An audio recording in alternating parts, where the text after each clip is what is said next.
SC రిజర్వేషన్ల వర్గీకరణ ఉద్యమం తన లక్ష్యాన్ని ముద్దాడే సమయంలో చివరిగా వస్తున్న అడ్డంకులను అధిగమించడం కోసం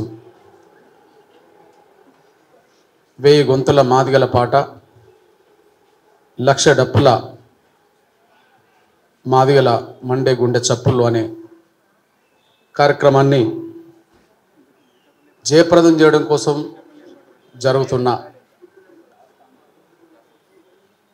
మాదిగ కళానేతలైన నా సోదరుల కార్యక్రమానికి సంఘీభావంగా వచ్చిన వివిధ రాజకీయ పక్షాలు, ప్రజాస్వామిక కళా సంఘాలు వచ్చిన సోదరుల కార్యక్రమానికి అధ్యక్షత వహించిన తమ్ముడు, నేటి గొప్ప వాగ్గేయకారుడు,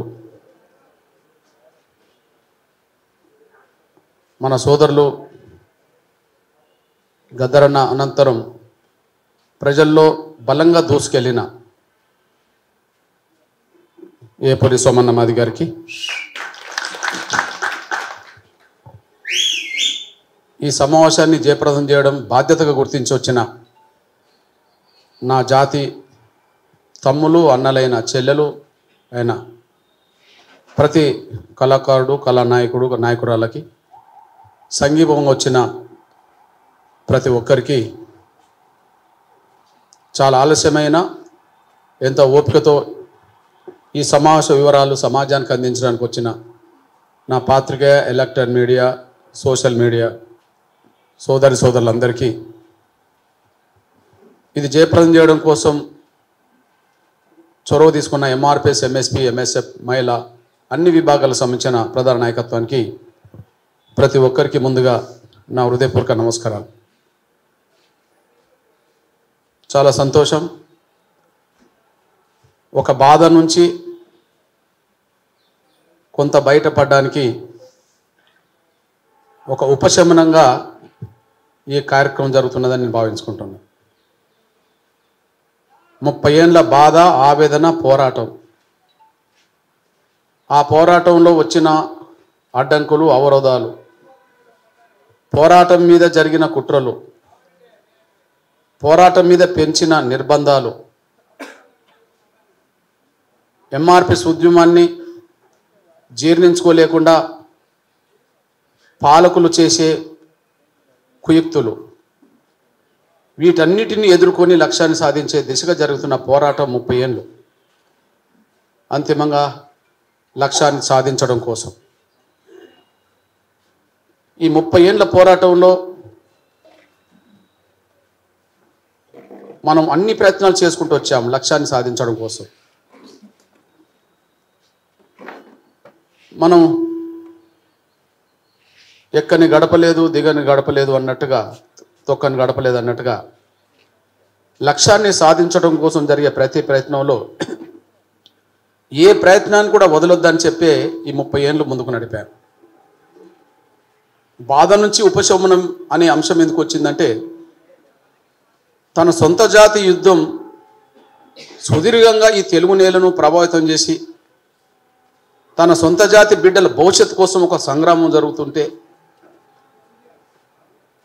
ఆ సంగ్రామంలో ఎప్పుడు విజయం సాధించినా ప్రతి మాదిగ కుటుంబం, మాదిగ బిడ్డల భవిష్యత్తు, ఇతర దళిత వర్గాల భవిష్యత్తు వర్గీకరణ సాధించడం ద్వారానే ఉన్నదనే విషయం అందరికీ తెలిసినప్పటికీ, ఇంత యుద్ధం జరుగుతున్న సమయంలో కూడా నా తమ్ములు, నా చెల్లెలు ఎంతో పేరుగల్ల కళానేతలుగా,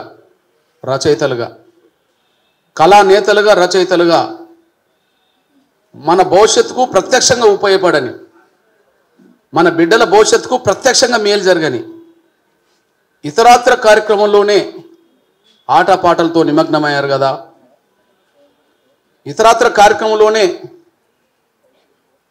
ఆడుతున్నారు, పాడుతున్నారు కదా. ఎంత ఆడినా పాడినా మన తల్లిదండ్రులు, మనం పుట్టకముందు మన తల్లిదండ్రులు మన ఊర్లలో చనిపోయిన కాడ చావు డప్పులు కొట్టేవాళ్ళు. పెళ్లిలకు కూడా పెళ్లి డప్పు కొట్టేవాళ్ళు. ఎవరైనా వస్తే ఊరేగింపు చేస్తూ డప్పులు కొట్టారు. దేవతల వేడుకల్లో కూడా డప్పులు కొట్టారు. అది ఆనాడి మన ఆర్థిక స్థితి, మనకుండబడే ఆయుధాన్ని ఆసరా చేసుకొని మనోళ్ళు బతకడం కోసం. ఆనాడు మన ఆర్థిక స్థితి మన డప్పు అనే ఆయుధాన్ని ఆసరా చేసుకొని బతకడం కోసమే. నా తల్లిదండ్రులు ఆ పూట గడవడం కోసం కూడా డప్పుని ఎట్లయితే ఉపయోగించుకుంటున్నారో, ఈరోజు 30 ఏళ్ళ ఉద్యమం జాతిని తట్టి లేపుతున్న సమయంలో కూడా నా తమ్ములు చెల్లెలు వాళ్ళ వారసత్వమే తీసుకున్నట్టుగా అక్కడ డప్పులు కొట్టే కాడ, ఇక్కడ డప్పులు కొట్టే కాడ, ఆడపాటలు పాడే కాడ, ఈడపాటలు పాడే కాడ ఉన్నారు. కానీ తన సొంత జాతి పాట, తన సొంత జాతి అస్తిత్వం వైపు లేరు కదా. ఒకవైపు నిర్బంధాలు, ఒకవైపు కుట్రలు, ఒకవైపు బిడ్డల మరణాలు, ఇవన్నీ జాతిని నిద్రలేపడం కోసం, జాతి లక్ష్యాన్ని సాధించడం కోసం జరుగుతున్న క్రమంలో కూడా ప్రత్యక్షంగా నా జాతి బిడ్డల కళాకారుల పాత్ర లేకుండా పోయింది కదా అని చెప్పి ఒక బాధ ఎప్పుడు వెంటాడేది. తమ్ముడు అశోక్ వాళ్ళన్న యాదగిరి కొంత ఉద్యమాన్ని నమ్ముకొని ఉద్యమం కోసం, తర్వాత మన డప్పు బాబు లేదా అనిలు, ఇట్లా కొంతమంది మన బిడ్డల్ని పట్టుకొని అతిపెద్ద సోషల్ మూవ్మెంట్ నడపడం అనేది ఎంఆర్పిఎస్ చేసింది. కొంతమంది మన బిడ్డల్ని పట్టుకొని. కానీ ఒక టీం మొదలు పెడితే 100 టీములు బయట పనిచేస్తున్నాయి.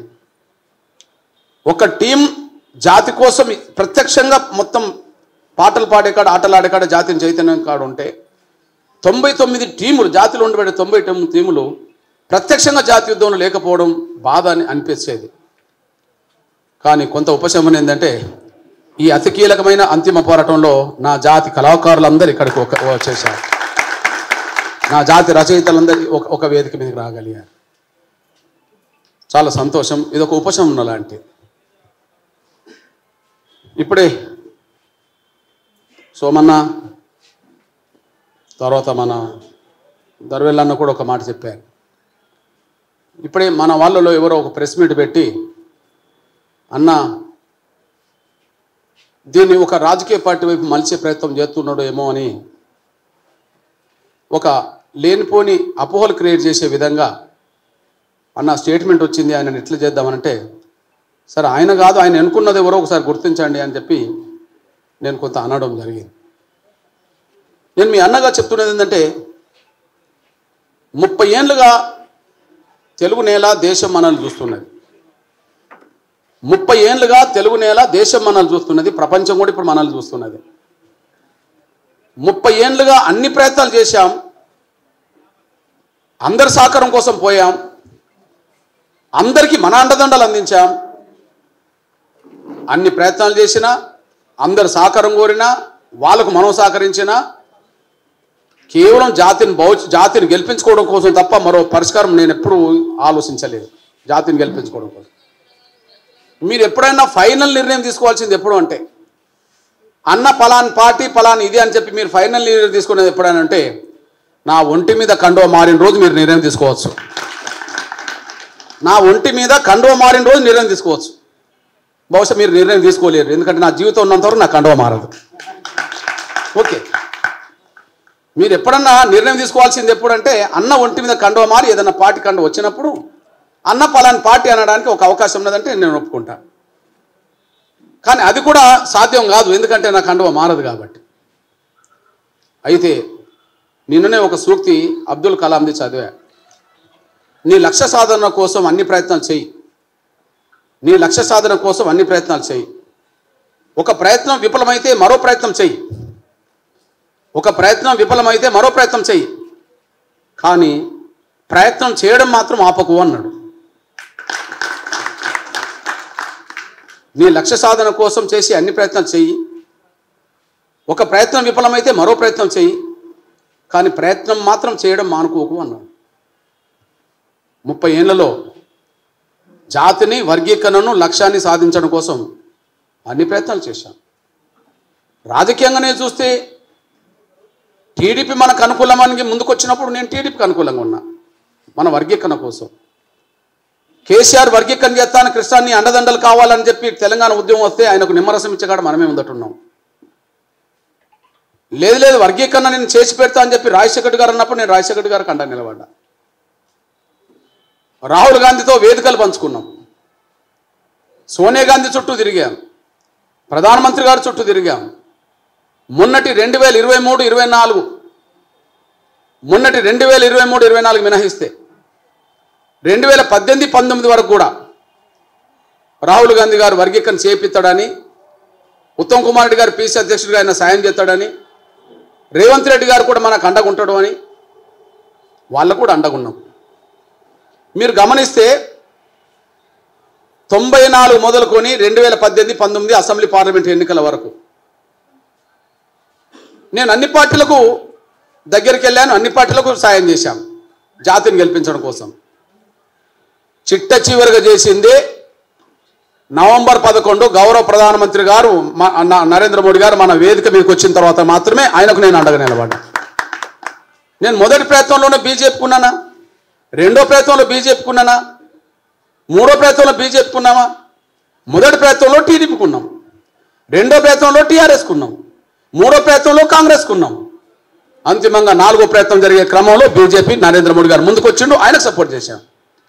వీళ్ళందరికీ జాతిని గెలిపించడం కోసం సపోర్ట్ చేయడంలో తప్పు లేనప్పుడు నా జాతిని అంతిమంగా గెలిపించడం కోసం ప్రధానమంత్రి సహకారం తీసుకొని ఆయనకు నేను అండదండలు అందించడం అనేది నా జాతిని గెలిపించుకోవడం కోసమే తప్ప ఇంకోటి కాదనే విషయం మర్చిపోద్దని స్వయం కోరుతున్నాను. మళ్ళీ చెప్తున్నా, 98లో నాకు ఏదైనా అవకాశం వచ్చిందంటే చంద్రబాబు నాయుడు గారు, 2004-2006 మధ్యలో 7 మధ్యలో రాజశేఖర్ గారు, 2013-14 మధ్యలో జగన్మోహన్ రెడ్డి గారు, 2023-24లో జరిగిన పార్లమెంట్ ఎన్నికల్లో కూడా బీజేపీ వాళ్ళు ఎన్నో ప్రయత్నాలు చేశారు మనకు అవకాశాలు ఇస్తామని చెప్పి. కానీ అవకాశాలు తీసుకుంటే జాతి ఉద్యమం నీరుగారిపోతుంది అని చెప్పి ఎలాంటి అవకాశాలకు ప్రలోభపడకుండా ఉద్యమం నడపాల్సి వచ్చేస్తుంది. ఈ ఒక్క విషయాన్ని గమనించాను.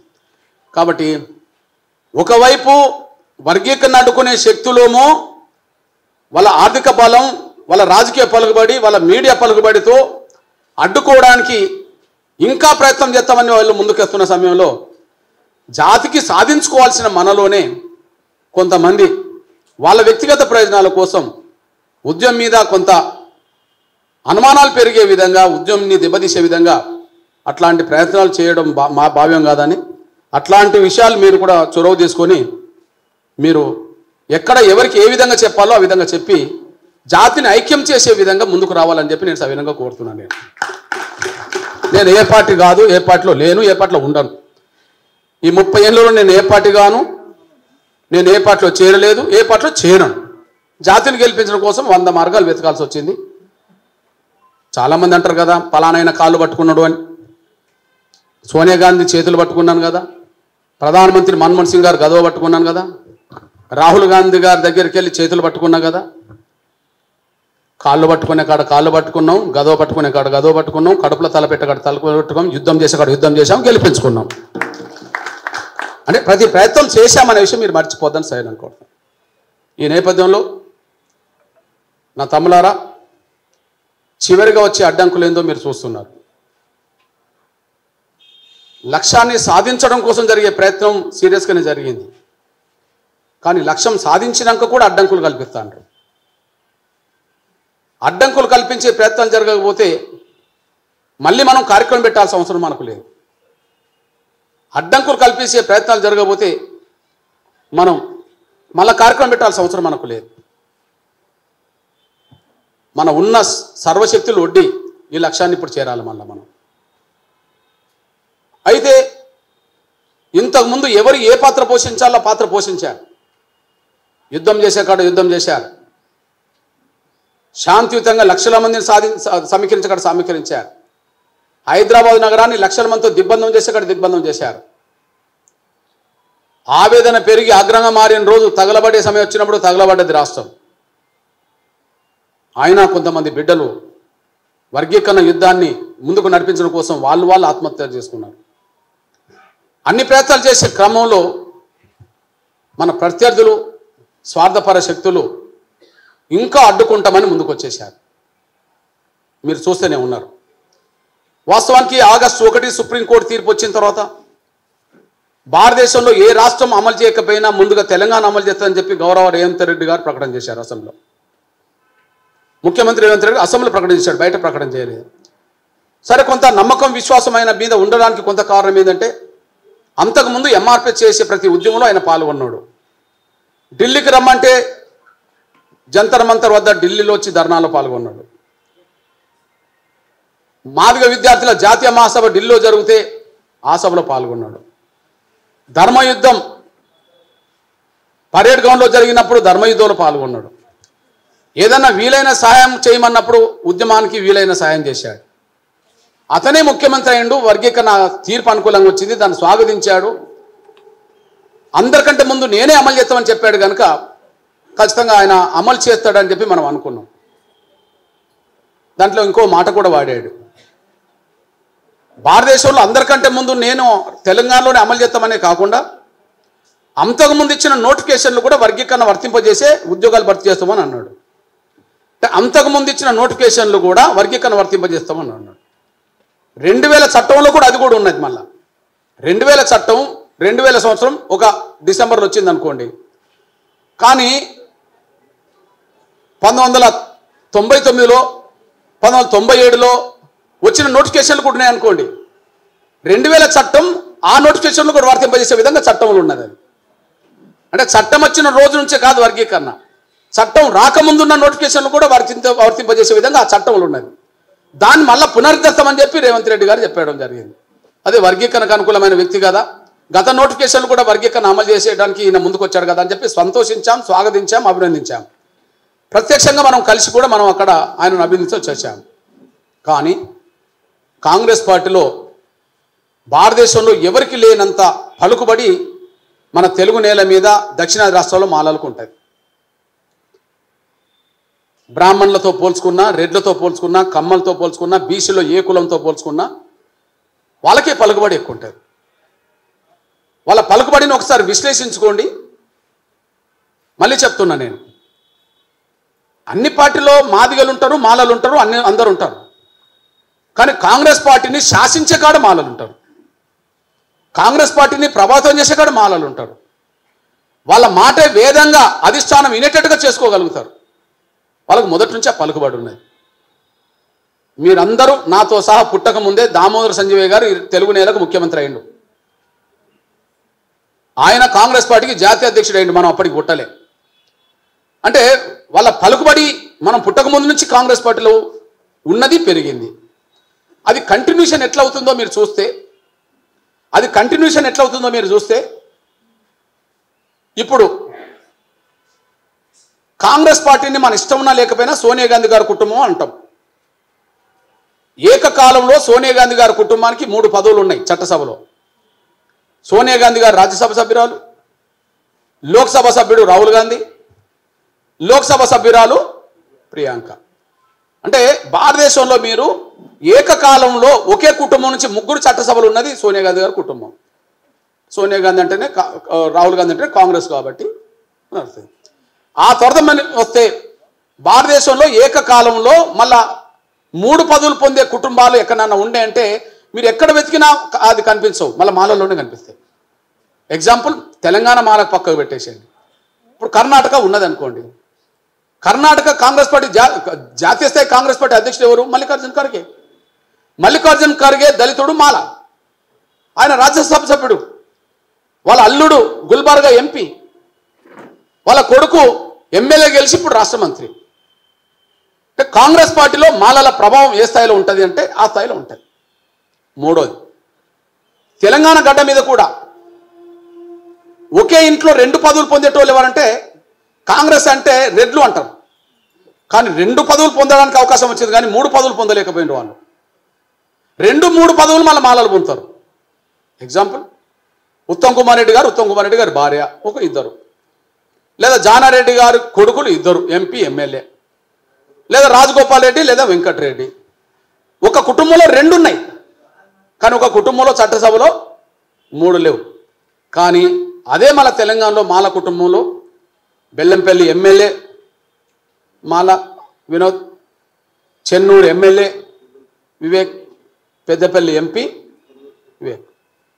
అంటే కాంగ్రెస్ పార్టీలో సోనియా గాంధీ కుటుంబానికి ఎంత పలుకుబడి శాసిస్తారో ఆ తర్వాత మన భారతదేశ వ్యాప్తంగా 3 పదవులు పొందే ఏకైక కాలంలో వాళ్ళే కనుక వాళ్ళు శాసించే కాడ ఉంటారు. మనకు ఆ పరిస్థితి లేదు మొదటి నుంచి. యూపీఏ గవర్నమెంట్లో 2 విషయాలు. యూపీఏ గవర్నమెంట్ 10 ఏళ్ళు నడిచింది 2004-2014 మధ్యలో. సూత్రరీత్యా కాంగ్రెస్ పార్టీ మనకు అనుకూలం, సూత్రరీత్యా వర్గీకరణ విషయంలో కాంగ్రెస్ పార్టీ మనకు అనుకూలం. వర్గీకరణ రీత్యా కాంగ్రెస్ అనుకూలం కాకపోతే 1975 ఎస్సీ వర్గీకరణ పంజాబ్ రాష్ట్రం ఎలా చేసింది? జైల్ సింగ్ గారు ముఖ్యమంత్రిగా ఉన్నప్పుడు జైల్ సింగ్ గారు కాంగ్రెస్ ముఖ్యమంత్రిగా వర్గీకరణ చేశాడు. అక్కడి నుంచి మొదలుకుంటే తెలుగు నేల మీద జరిగిన ప్రతి ఎంఆర్పిఎస్ ఉద్యమంలో కాంగ్రెస్ పార్టీ వర్గీకరణ సపోర్ట్ చేస్తే వచ్చేసింది. అది రాజశేఖర్ గారి కాలం కావచ్చు, అది రోసే కావచ్చు, అది కిరణ్ కుమార్ గారు కావచ్చు, ఇప్పుడు రేవంత్ రెడ్డి గారు కావచ్చు, అంతకుముందు ఉత్తమ్ కుమార్ రెడ్డి గారు పీసీ అధ్యక్షుడు కూడా కావచ్చు. సూత్రరీత్యా అక్కడ యూపీఏ చైర్పర్సన్ ఉన్న సమయంలోనే ఎస్సీ వర్గీకరణ మీద ఉషా మేరా కమిషన్ వేసింది. అంటే వర్గీకరణ రీత్యా సూత్రరీత్యా కాంగ్రెస్ అనుకూలమే. కానీ అనుకూలమే అని కాంగ్రెస్ పార్టీ ఉంటుంది, కానీ అనుకూలంగా ముందుకెళ్లకుండా మాత్రం శాసిస్తారు. వీళ్ళు అనుకూలంగా ముందుకెళ్లకుండా శాసిస్తారు. ఎట్లా శాసిస్తారో లేటెస్ట్ సాక్ష్యం మనందరికీ తెలుసు.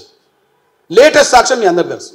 ఆనాడు ఎట్లా శాసించారు, ఈనాడు ఎట్లా శాసించారు. 2004లో యూపీఏ గవర్నమెంట్ వచ్చిన కొత్తలోనే మన వర్గీకరణ రద్దయింది. 2004లో యూపీఏ గవర్నమెంట్ వచ్చిన వెంటనే మన వర్గీకరణ రద్దయింది. తిరిగి పార్లమెంట్లో బిల్లు పెట్టడం కోసం జరిగిన ప్రయత్నంలో బిల్లుకు ముందుకు వెళ్లకుండా అడ్డుపడ్డది 3. దేశాన్ని ప్రభావితం చేసేది 3 అప్పుడు. యూపీఏ ప్రధానమంత్రి మన్మోహన్ సింగ్ గారు, యూపీఏ చైర్పర్సన్ సోనియా గాంధీ గారు, యువనేతగా ఎవరు? రాహుల్ గాంధీ గారు. దేశం మొత్తం మీద వాళ్ళ పరిపాలనలో 3 చేతులు నడుస్తుంటే మరి యూపీఏ చైర్పర్సన్కు సలహాదారు ఎవరు? కొప్పుల రాజు. రాహుల్ గాంధీకి సలహాదారు ఎవరు? రాజశేఖర్ ఐఏఎస్. ప్రధానమంత్రి కార్యాలయం తీసేసిన ఐఏఎస్ అధికారి ఎవరు? కాంతారావు మాల. అంటే భారతదేశాన్ని శాసించే ప్రభుత్వాన్ని నడిపే కాడ 3 ఉంటే ఆ 3కి సలహాదారులు ఎవరు ఉన్నారంటే మాల. అలా పలుకుబడి అట్లా ఉంటుంది. ఇప్పుడు 2024లో మన సుప్రీంకోర్టులో మనకు అనుకూలంగా తీర్పు వచ్చింది అనుకుందాం. కేంద్ర ప్రభుత్వం ఎస్సీ వర్గీకరణ మీద అఫిడవిట్ ఇచ్చింది, మేము సమర్థిస్తున్నాము అని. కేంద్ర ప్రభుత్వం ఎస్సీ వర్గీకరణకు సపోర్ట్ చేస్తూ అఫిడవిట్ ఇచ్చింది. 3 రోజుల పాటు జరిగిన విచారణలో ఫిబ్రవరి 6, 7, 8 తేదీల్లో ఎస్సీ వర్గీకరణ సమర్థిస్తూ అటార్నీ జనరల్, సోలిసిటర్ జనరల్ 3 రోజుల పాటు ఉండి వర్గీకరణకు అడ్డంకులన్నీ తొలగించే విధంగా వాళ్ళు మాట్లాడిండ్రు. అఫిడవిట్ ఇచ్చారు, 3 రోజులు మాట్లాడిండు కేంద్రం. ఇప్పుడు మనకు గెలుపుకు దారితీసింది. అంటే కేంద్ర ప్రభుత్వం సుప్రీంకోర్టులో వాదించిన తీరు కానీ లేదా ఇతరత్ర కారణాలు కానీ మాకు గెలుపు దారితీసింది. మరి అదే సుప్రీంకోర్టులో 2004లో ఎందుకు ఓడిపోయినాం? 2004లో యూపీఏ గవర్నమెంట్ కనీసం సుప్రీంకోర్టులో వర్గీకరణకు అనుకూలంగా వాదించనివ్వలే. సుప్రీంకోర్టులో ఎస్సీ వర్గీకరణకు అనుకూలంగా అఫిడవిట్ ఇవ్వలే. కేంద్ర ప్రభుత్వం అఫిడవిట్ ఇవ్వనప్పుడు సుప్రీంకోర్టు వాళ్ళకు కొంత అనుమానాలు వస్తాయి లేవా? అందువల్ల ఆనాడు యూపీఏ గవర్నమెంట్ను శాసించగా ఉన్నారు కాబట్టి ఎస్సీ వర్గీకరణ మీద విచారణ జరిగే సమయంలో అఫిడవిట్ ఇవ్వకుండా తప్పించుకున్నారు. 10 ఏళ్ళు వర్గీకరణ చేయాలని ప్రయత్నం చేస్తున్న క్రమంలో యుద్ధం జరుగుతున్న సమయంలో పార్లమెంట్లో బిల్లు పెట్టకుండా అడ్డుకున్నారు. బహిరంగానే ప్రకటన చేసేవాళ్ళు కదా. ఇప్పుడు పార్లమెంట్లో జరగాలి రాజ్యాంగబద్ధం అనేటోళ్ళు ఆనాడు పార్లమెంట్లో జరగనివ్వమని చెప్పి రోడ్డు మీదకి ఎక్కారు కదా. మా ప్రాణాలు పోయినా పార్లమెంట్లో బిల్లు రానియమని చెప్పి ఆనాడు రోడ్డు మీదకి ఎక్కారు కదా వాళ్ళే. అంటే దీన్ని బట్టి వాళ్ళ పలుకుబడి గురించి నేను మాట్లాడుతున్నా. అట్లాంటి పలుకుబడి గల కుటుంబం ఇవాళ రోడ్డు మీదకి వచ్చింది. ఇక్కడ తెలంగాణలో, కర్ణాటకలో ఒక పాజిటివ్ పరిణామం. మాదిగ దళిత ఎమ్మెల్యేలు, మంత్రులు అందరూ కలిసి వర్గీకరణ కోరుకుంటున్నారు. ఇప్పుడు పరిణామాలు మారినాయి. నిన్ననే హుబ్లీలో మీటింగ్ జరిగింది మాదిగలది. మాదిగల మీటింగ్ జరిగితే మన మునియప్ప గారు వెళ్ళారు చెప్పింది. కానీ ఇంటర్నల్ కారణం మాత్రం ఫోన్లో మాట్లాడిండు కదా. అంటే ఇంటర్నల్గా చేసే ప్రయత్నాలు వాళ్ళ నాన్న నుంచి చేసుకుంటూ వచ్చారు. మొన్నటి వరకు జరిగినాయి, కానీ ఇక ఇంటర్నల్గా చేస్తే ఆగేటట్టు లేదని చెప్పి వాళ్ళు రోడ్డు మీదకి వచ్చారు. ఆ రోడ్డు మీదకి వచ్చిన కుటుంబం నేపథ్యం మనం చూస్తే ఈ భారతదేశంలో దళిత వర్గాల్లో 1,00,000 కోట్లకు పైగా ఎదిగిన కుటుంబం ఆ కుటుంబం. భారతదేశంలో దళిత వర్గాల్లో 1,00,000 కోట్లకు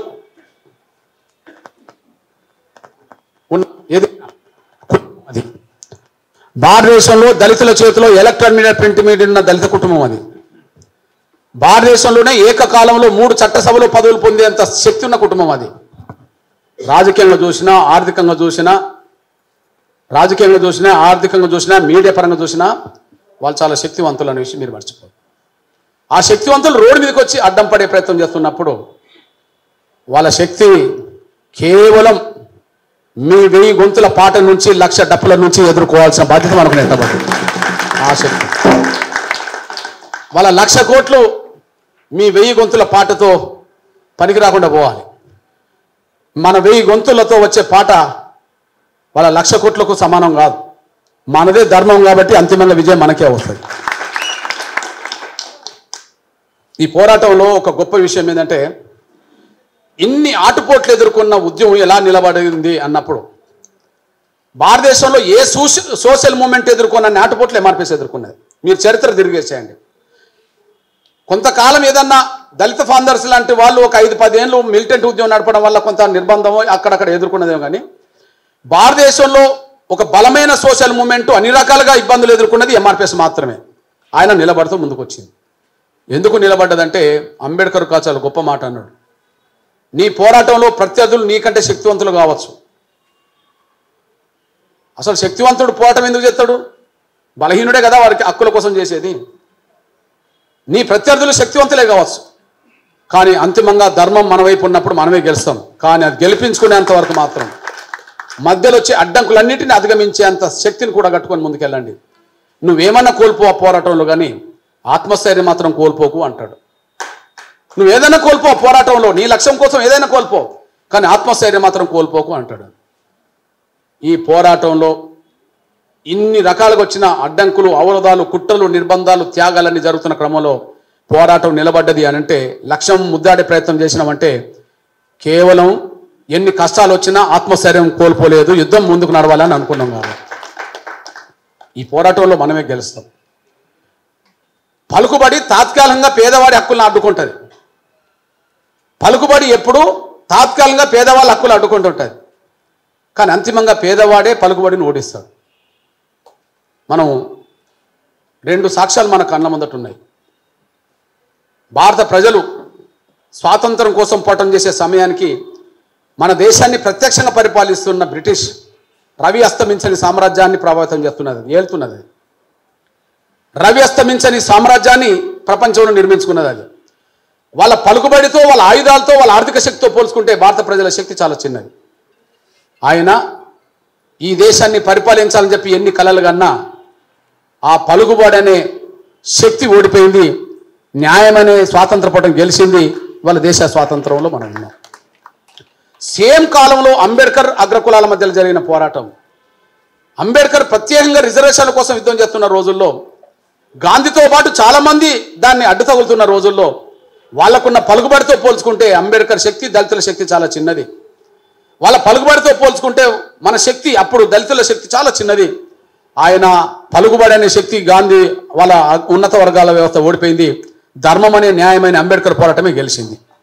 మరి ఆపలేదా? కొంతకాలం అడ్డంకులు రాలేదా? ఆపిండ్రు, అడ్డంకులు వచ్చినాయి. అంతిమంగా నిజం. మన కళ్ళ ముందు జరిగిన తెలంగాణ పోరాటం,